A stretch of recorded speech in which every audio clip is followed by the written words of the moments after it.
आऊज़ुबिल्लाहिमिनश्शैतानिर्रजीम बिस्मिल्लाहिर्रहमानिर्रहीम। अस्सलामुअलैकुम। आज के हमारे टॉपिक का नाम है ऑस्मो रेगुलेशन। तो सबसे पहले हम देखते हैं कि ऑस्मो रेगुलेशन क्या होती है। The mechanism of regulation of solutes and water balance between organism and it's environment is called osmo regulation. तो ऑस्मो रेगुलेशन क्या है कि ऑर्गेनिज़म और उसकी इन्वायरमेंट के दरमियान साल्ट और वाटर के बैलेंस को मेंटेन रखना। हर ऑर्गेनिज़म जो है वो उसके सेल्स के अंदर वाटर और साल्ट्स की एक ख़ास कंसंट्रेशन होती है जिसको मेंटेन रखना सेल के फंक्शन के लिए ज़रूरी होता है। इसलिए हर सेल और सेल के बाद हर ऑर्गेनिज़म इस मिक़दार को मेंटेन रखने की कोशिश करता है और उसके लिए मुख्तलिफ़ तरीक़े इख्तियार करता है। वो तमाम तरीक़े जो हैं ऑस्मो रेगुलेशन कहलाते हैं। वाटर और साल्ट्स के बैलेंस को मेंटेन रखने के लिए हम सेल के अंदर बहुत सारे फंक्शंस परफॉर्म होते हैं। सबसे पहले हम ये देखते हैं कि सेल के बाहर जो इन्वायरमेंट है वो कितनी टाइप्स की होती है और उसकी वजह से सेल के ऊपर क्या असरात पड़ते हैं। तो types of extra cellular environment यानी सेल के बाहर जो एक्स्ट्रा सेलुलर एरिया है उसमें किस किस तरह की इन्वायरमेंट हो सकती है।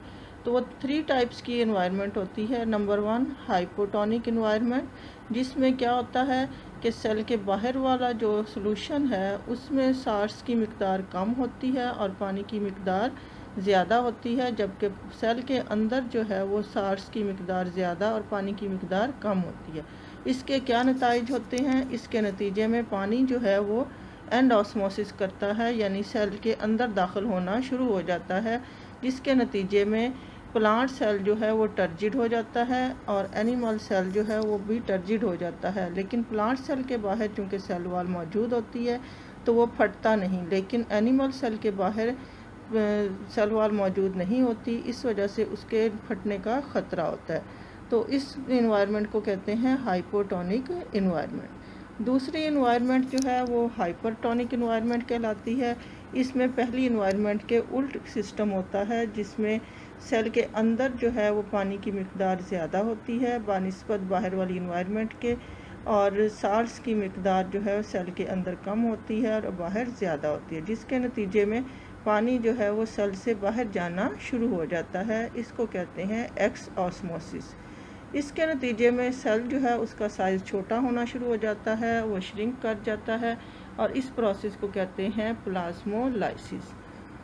तीसरी टाइप की जो इन्वायरमेंट है वो आइसोटोनिक इन्वायरमेंट कहलाती है, जिसमें ना तो सेल के अंदर पानी दाखिल होता है और ना ही सेल से बाहर जाता है। असल में क्या होता है कि जितना पानी सेल के अंदर आ रहा होता है उतना ही पानी सेल से बाहर जा रहा होता है, जिसकी वजह से सेल के साइज़ में कोई तब्दीली वाक़या नहीं होती। इस इन्वायरमेंट में पानी और साल्ट्स की मिक़दार उतनी ही होती है जितनी सेल के अंदर पानी और साल्ट्स की मिक़दार होती है। अब हम देखते हैं कि प्लांट्स और एनिमल्स में ऑस्मो रेगुलेशन कैसे होती है। सबसे पहले हम देखेंगे कि प्लांट्स में ऑस्मो रेगुलेशन कैसे होती है। प्लांट्स जो हैं ऐसी चीज़ें हैं, ऐसे ऑर्गेनिज़म हैं जो अपनी जगह तब्दील नहीं कर सकते। वो जहाँ उगते हैं वहीं पर सारी ज़िंदगी रहते हैं, जिसकी वजह से उन्हें वहाँ पर मौजूद पानी के मुताबिक अपने आप के एडजस्ट करना होता है। तो पानी की अवेलेबिलिटी की बेस पर हम पौधों को 3 ग्रुप्स में डिवाइड करते हैं। नंबर 1 हाइड्रोफाइट्स, नंबर 2 मीज़ोफाइट्स और नंबर 3 ज़ीरोफाइट्स। तो नंबर 1 हाइड्रोफाइट्स वो पौधे हैं जो कि अबंडेंट वाटर सप्लाई में ग्रो करते हैं। एक्वेटिक प्लांट्स हो सकते हैं या पानी की बॉडीज़ के करीब उगने वाले पौधे। ये पौधे जो हैं hydro mean water, fights mean plants. तो हाइड्रोफाइट्स वो पौधे हैं जो पानी के अंदर उगते हैं या पानी के करीब उगते हैं। इन पौधों की एग्जाम्पल्स जो हैं वो हाइड्रेला, वैलेंसनेरिया और नीलम्बियम हैं। इन पौधों के अंदर कुछ ऐसी अडाप्टेशंस या खसूसियात पाई जाती हैं जिसकी वजह से वो अपने आप को पानी की हैबिटेट में रहने के काबिल बनाते हैं। नंबर 1 जो खसूसियत है वो ये है कि इनके लीव्स जो हैं उनका सरफेस एरिया बहुत ज़्यादा होता है, जिसकी वजह से ये सरफेस के ऊपर तैरते भी रहते हैं और उनमें बहुत ज़्यादा ट्रांसपायरेशन होती है और वो पौधे के अंदर दाखिल होने वाले पानी को बाहर निकालने में मदद करते हैं। इस मकसद के लिए इनके ऊपर वाली सरफेस पे बहुत ज़्यादा एक्सटेंसिव अमाउंट में स्टोमेटा मौजूद होते हैं, जिससे पानी ट्रांसपायर होता रहता है। और स्टोमेटा जो हैं वो सूरज की तरफ होते हैं ताकि वाटर लॉस ज़्यादा हो सके। क्यूटिकल एब्सेंट होती है, मैकेनिकल टिश्यू एब्सेंट होता है, और इनके अंदर एक और टिश्यू जिसे एरनकाइमा कहते हैं वो मौजूद होता है। एरनकाइमा ऐसा टिश्यू होता है जिसमें सेल्स के दरमियान खाली जगह होती है और उसमें हवा भरी हुई होती है। वो इसकी वजह से ये पत्ते और पौधे पानी की सरफेस पर तैरते रहते हैं और एक्स्ट्रा वाटर को ट्रांसफायर करके वहाँ एग्जिस्ट करते हैं। दूसरी टाइप्स के जो पौधे हैं वो मीज़ोफाइट्स कहलाते हैं। Meso mean moderate. तो ये वो पौधे हैं जो मॉडरेट वाटर सप्लाई में ग्रो करते हैं। इनके अंदर ऐसी खसूसियात होती हैं जिसकी वजह से ये पानी के ज़्यादा या कम होने के मुताबिक अपने आप को एडजस्ट कर सकते हैं। इनकी एग्जांपल है ब्रासिका, रोज़ एंड मैंगो। इनके अंदर क्या है कि इनके स्टोमेटा जो हैं वो लोअर सरफेस पे होते हैं और उनके अंदर ये खसूसियत होती है कि जब उनको ज़्यादा मिकदार में पानी मिलता है तो वो खुल जाते हैं और एक्स्ट्रा वाटर को ट्रांसफर कर देते हैं, और जब उसमें पानी कम मिकदार में मिलता है तो ये स्टोमेटा बंद हो जाते हैं और पानी को महफूज कर लेते हैं। नंबर 3 जो है, तीसरी टाइप्स के जो पौधे हैं वो ज़ीरोफाइट्स कहलाते हैं। Zero mean dry. तो ये वो पौधे हैं जो ड्राई हैबिटेट्स में उगते हैं और पानी की बहुत कम मिकदार में अपने आप को एग्जिस्ट कर लेते हैं। इनकी एग्जांपल है ओपानिशिया, कैक्टस, यूफोबिया और कैलोट्रोपस। इनके अंदर भी कुछ ऐसी खसूसियात पाई जाती हैं जिसकी वजह से ये ड्राई हैबिटेट्स में ग्रो करते हैं। नंबर 1 है स्मॉल थिक लीव्स। इनके पत्ते या लीव्स छोटे होते हैं और मोटे होते हैं ताकि उनके अंदर वाटर स्टोर हो सके। उनके अंदर स्टोमेटा की मिकदार कम होती है ताकि वाटर ज़ाया ना हो। और दूसरा, उनके स्टोमेटा जो हैं वो सनकन होते हैं। सनकन का मतलब है कि पहले एक कैविटी होती है और कैविटी के अंदर फिर नीचे जाकर स्टोमेटा मौजूद होते हैं ताकि स्टोमेटा का डायरेक्ट रोशनी और एयर से तल्लुक़ ना हो और पानी की कम से कम मिकदार एवेपोरेट हो।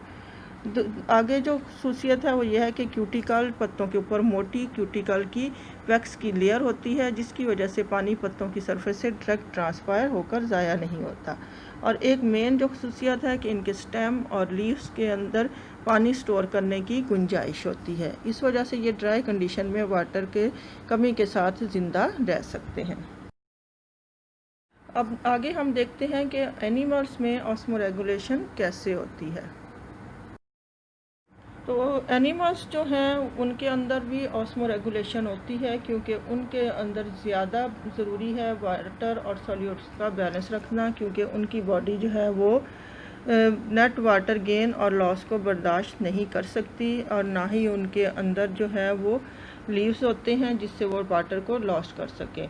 तो वाटर के एनिमल्स जो हैं वो जहाँ पर रहते हैं उसके मुताबिक वो अपने आप को एडजस्ट करते हैं और उनके अंदर ऐसे सिस्टम पाए जाते हैं जिसकी वजह से वो वाटर और सॉल्यूट्स के बैलेंस को मेंटेन करते हैं। एनिमल्स को हम 2 मेजर ग्रुप्स में डिवाइड करते हैं ऑस्मो रेगुलेशन की बेस पर। नंबर 1 ऑस्मो कन्फॉर्मर्स और number 2 osmo regulators. Osmo regulators वो एनिमल्स होते हैं जो पानी और साल्ट्स को रेगुलेट करते हैं, यानी वो अपनी बॉडी में पानी और साल्ट्स की कम मिकदार को या ज़्यादा मिकदार को बैलेंस करते हैं। और ऑस्मो कन्फॉर्मर्स वो एनिमल्स होते हैं जिनकी बॉडी के फ्लूइड्स जो हैं वो बाहर वाली इन्वायरमेंट के बराबर होती है उनकी कंसंट्रेशन, यानी आइसोटोनिक होते हैं एक्सटर्नल इन्वायरमेंट के, जिसकी वजह से ना तो वाटर और साल्ट्स गेन और लॉस होता है और इस वजह से वो वहाँ पर एग्जिस्ट करते हैं। इवन के मेरीन और साल्ट वाटर की इन्वायरमेंट में भी वो अपने बॉडी के सॉल्यूशंस को एक्सटर्नल इन्वायरमेंट के बराबर रखते हैं। ठीक है, इनके अंदर जो हैं बॉडी फ्लूइड्स के जो हैं वो आइसोटोनिक रखे जाते हैं इन्वायरमेंट से, और इनकी एग्जांपल हैं मेरीन इन्वर्टिब्रेट, हैगफिश, कॉर्डेट्स। दूसरा जो ग्रुप है वो ऑस्मो रेगुलेटर कहलाते हैं। इनके बॉडी फ्लूइड की कंसंट्रेशन जो है वो आउटसाइड के फ्लूइड की कंसंट्रेशन से डिफरेंट होती है और इनको हम ऑस्मो रेगुलेटर कहते हैं। ये अपने बॉडी के सॉल्यूशंस को एडजस्ट करते हैं ताकि उनके अंदर जो है ना तो एक्स्ट्रा पानी और साल्ट्स एंटर हों, और अगर एंटर हों तो उनको बाहर रिमूव किया जा सके।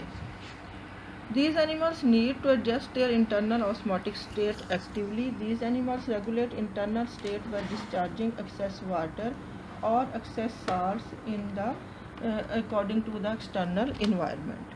अगर उनकी एक्सटर्नल इन्वायरमेंट हाइपोटोनिक होगी तो वो एक्सेस वाटर जो उनकी बॉडी के अंदर आ रहा होगा उसको बाहर डिस्चार्ज करेंगे, और अगर वो हाइपरटोनिक इन्वायरमेंट हैं तो वो बाहर से आने वाले एक्सेस साल्ट्स को बाहर एक्सक्रीट करेंगे। इनकी एग्जांपल हैं आलकॉर्डेस, प्रोटिस्ट, अमीबा, पैरामेशियम वगैरह। ऑस्मो रेगुलेशन की बुनियाद पर हम एनिमल्स को मुख्तलिफ ग्रुप्स में डिवाइड करते हैं। उसमें से सबसे पहले हम देखते हैं कि मैरीन वाटर एनिमल्स के अंदर ऑस्मो रेगुलेशन कैसे होती है। मैरीन वाटर एनिमल्स को हम 4 ग्रुप्स में डिवाइड करते हैं। Number 1 marine invertebrates. ये मोस्टली जो मैरीन इनवर्टिब्रेट्स हैं वो ऑस्मो कन्फॉर्मर्स होते हैं और उन्हें किसी किस्म की वाटर की रेगुलेशन की ज़रूरत नहीं होती। दूसरे हैं जाल फिश, हैग फिश। ये भी जो हैं ये भी आइसोटोनिक होते हैं सी वाटर के और ऑस्मो कन्फॉर्मर्स होते हैं, लेकिन ये वर्टिब्रेट्स में आती हैं और इनको भी किसी किस्म की रेगुलेशन की ज़रूरत नहीं होती।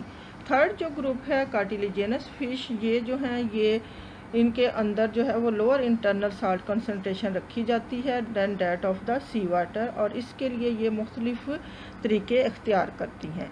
सबसे पहले इनके किडनीज़ जो हैं वो साल्ट्स को एक्सक्रीट करते हैं। नंबर 2 ये साल्ट्स को गिल्स के ज़रिए सिक्रीट करती हैं, और लास्ट में इनके अंदर स्पेशल किस्म के रेक्टल ग्लैंड्स होते हैं जिनके ज़रिए एक्सेस अमाउंट में साल्ट जो है वो बाहर एक्सक्रीट किया जाता है। कुछ फ़िश जो हैं वो अपने अंदर बाहर वाले साल्ट के मुकाबला करने के लिए यूरिया और ट्राईमिथाइलमाइन ऑक्साइड स्टोर करती हैं ताकि उनकी बॉडी का जो फ्लूइड है वो बाहर वाली कंसंट्रेशन के बराबर हो जाएं और बाहर से एक्स्ट्रा साल्ट्स उनकी बॉडी में दाखिल ना हो। तो इस मकसद के लिए सबसे पहले वो यूरिया बनाती हैं अपनी बॉडी में, लेकिन यूरिया की मिकदार को स्टोर करना जो है वो उनके लिए टॉक्सिक होता है, जिसको बैलेंस करने के लिए या उसकी टॉक्सिसिटी को कंपनसेट करने के लिए वो अपनी बॉडी में एक और मटेरियल पैदा करती हैं जिसे ट्राईमिथाइलमाइन ऑक्साइड कहते हैं, जो कि यूरिया की टॉक्सिसिटी के ख़िलाफ़ उन्हें प्रोटेक्शन देता है।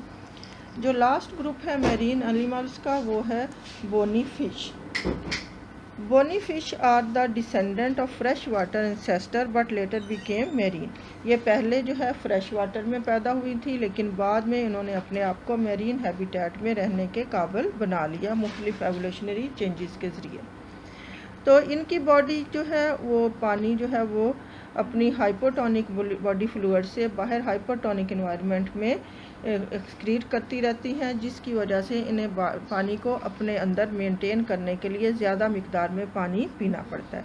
तो ये ज़्यादा मिकदार में सी वाटर को इंटेक करती हैं और उसके बाद जो है वो पानी जो है बाहर कम सिक्रीट करती हैं, और यूरिन जो है उनका कंसनट्रेटेड होता है जिसमें पानी कम और साल्ट्स ज़्यादा होते हैं, जिसकी वजह से एक्स्ट्रा साल्ट बाहर निकल जाते हैं और पानी बॉडी के अंदर रह जाता है।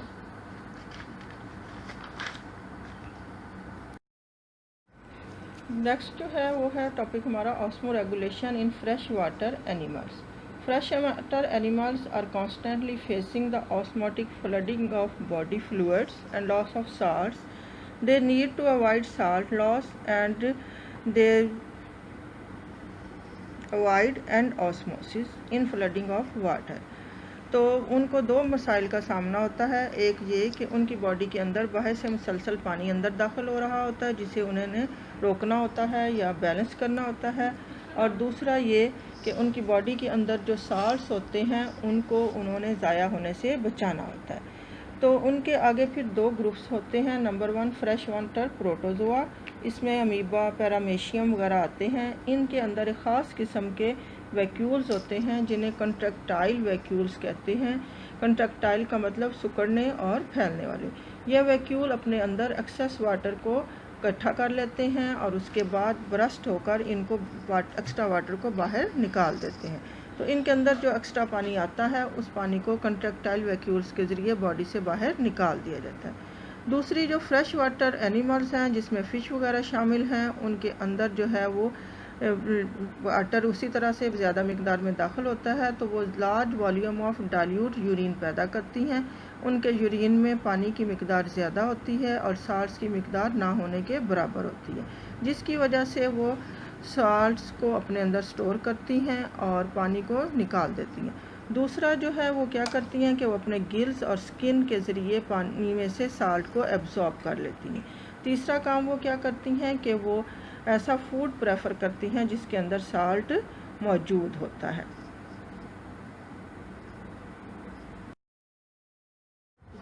तो लास्ट जो ग्रुप है हमारा ऑस्मोरेगुलेशन का वो है ट्रिस्टियल एनिमल्स। ट्रिस्टियल एनिमल्स को ज़िंदगी में जो सबसे बड़ा मसला होता है वो लॉस ऑफ वाटर को रोकना है, क्योंकि वाटर के लॉस की वजह से उनकी बॉडी के अंदर पानी की कमी हो जाती है, जिसे डिहाइड्रेशन कहते हैं, और उनकी लाइफ को ख़तरा हो सकता है। इस मसले को हल करने के लिए वो अपने अंदर बहुत सारी अडाप्टेशंस पैदा करते हैं, जैसे कि आर्थ्रोपोड और वर्टिब्रेट्स। ये दुनिया के सबसे कामयाब तरीन ट्रिस्टियल मोड ऑफ लाइफ में कामयाब तरीन एनिमल्स हैं। तो इनमें सबसे पहले जो है अडाप्टेशन, जो सबसे पहली अडाप्टेशन है वो स्किन की सरफेस में अडाप्टेशन है। ये दो तरह से होती है। नंबर 1, इंसेक्ट्स में जो है उनकी सरफेस के ऊपर एक्सोस्केलेटन होता है जो वैक्स से बना होता है, और वैक्स जैसा कि चैप्टर नंबर 2 में आपने पढ़ा था एक ऐसा मटीरियल होता है जो कि पानी को रोकता, ना तो पानी उससे अंदर आ सकता है इंसेक्ट्स के बॉडी के, और ना ही इंसेक्ट्स की बॉडी से पानी बाहर जा सकता है। दूसरे जो वर्टिब्रेट्स हैं उनके ऊपर multi layered dead keratinize skin cells होते हैं, जिसे हम स्किन की लेयर कहते हैं। उसमें से भी पानी जो है वो लॉस नहीं होता। तो दूसरा जो अडाप्टेशन है वो है मेटाबॉलिक और बिहेवियरल। इसमें क्या होता है कि मेटाबॉलिज्म के ज़रिए वो ऐसी खुराक इस्तेमाल करते हैं जो कि जब मेटाबोलाइज होती है या डाइजेस्ट होती है तो वो पानी पैदा करती है, और ये मेटाबॉलिक वाटर कहलाता है। ये मेटाबॉलिक वाटर जो है इन एनिमल्स की लाइफ के लिए काफ़ी होता है, जैसे कि कैंगरू रैट। दूसरा, ट्रिस्टियल एनिमल्स के अंदर ये अडाप्टेशन होती है कि उनके किडनीज जो हैं वो कंसनट्रेटेड यूरिन पैदा करते हैं, और जिसकी वजह से पानी का लॉस जो है वो एक्सक्रीशन के दौरान कम से कम होता है। तीसरी जो अडाप्टेशन है कि मोस्टली ये एनिमल नॉक्टर्नल होते हैं। नॉक्टर्नल का मतलब है रात को बाहर निकल आनी। दिन को सारा दिन ये अंदर सोए रहते हैं रेत के अंदर या किसी झाड़ियों के अंदर, और रात के टाइम जब तपिश कम होती है तो बाहर निकलते हैं, जिससे पानी का लॉस कम होता है। तीसरी जो अडाप्टेशन इनमें पाई जाती है वो है न्यूट्रिशनल या ग़िज़ाई अडाप्टेशन। ये ऐसी खुराक खाते हैं जिसमें पानी की मिकदार ज़्यादा होती है, और पानी वैसे पीने के लिए भी ज़्यादा इस्तेमाल करते हैं, जिसकी वजह से इनकी बॉडी के अंदर पानी की कमी नहीं होती। दूसरा ये कि ये डेजर्ट एनिमल्स जो हैं वो मेटाबॉलिक वाटर को इस्तेमाल करते हैं, जिसकी वजह से उनको पानी की कमी नहीं होती। जब उन्हें पानी मिलता है तो वो बहुत ज़्यादा पानी अपनी बॉडी में स्टोर कर लेते हैं। लास्ट जो है वो है एनहाइड्रोबियोसिस। एनहाइड्रोबियोसिस का मतलब है ability to tolerate dehydration is called anhydrobiosis. ये एक ऐसी सलाहियत है जिसकी वजह से ट्रिस्टियल एनिमल्स जो हैं वो पानी की कमी को बर्दाश्त कर सकते हैं। मुख्तलिफ एनिमल्स के अंदर ये सलाहियत मुख्तलिफ होती है, लेकिन ये सलाहियत उनको सर्वाइवर में बहुत ज़्यादा मददगार साबित होती है। इसमें जो इम्पॉर्टेंट है वो है कैंगरू रैट। ये कई दिनों तक पानी पिए बगैर ज़िंदा रह सकता है, क्योंकि ये कार्बोहाइड्रेट वाले डेजर्ट सीड इस्तेमाल करता है खुराक के लिए, जो मेटाबॉलिक वाटर पैदा करते हैं, और वो पानी इसके लिए काफ़ी होता है ज़िंदा रहने के लिए। और ह्यूमन बींग्स हैं, उनकी जो है वो थोड़ी देर के लिए वो भी पानी की कमी को बर्दाश्त कर सकते हैं, क्योंकि उनके अंदर एक हार्मोन जिसे एंटी डायूरेटिक हार्मोन कहते हैं ADH, वो उनकी किडनीज़ को पानी की कमी और ज़्यादती के मुताबिक यूरिन पैदा करने के लिए हेल्प करता है। ओके।